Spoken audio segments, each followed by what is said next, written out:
May nag-iisang survivor sa bumagsak na eroplano sa India na halos pumatay sa mahigit 290 katao. Nakaligtas rin sa plane crash ang isang pasahero matapos maiwanan ng flight nang maipit siya sa traffic.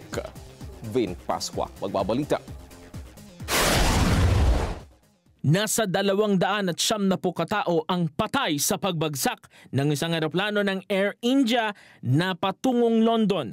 Ang Air India Flight 171 na isang Boeing 787-8 Dreamliner ay may lulang 242 katao at patungo sana ng Gatwick Airport sa England nang bumagsak ilang sandali matapos mag-take off mula sa Western City ng Ahmedabad.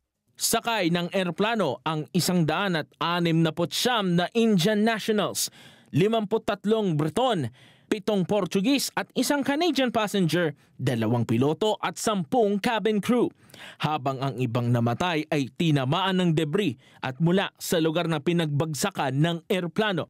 Ayon sa mga otoridad, bumagsak ang eroplano sa labas ng airport perimeter sa isang mataong residential area na ayon sa local media ay kinaroroonan din ng isang medical college hostel kung saan nakatira ang mga estudyante at mga kabataang doktor. Sinabi ng police official na si Vidhi Chadgari, nasa 274 ang namatay kabilang ang ilang estudyante mula sa medical college hostel. Nag-iisa naman ang survivor na nakilala na si Vishwash Kumar Ramesh, 40 anyos at isang British national.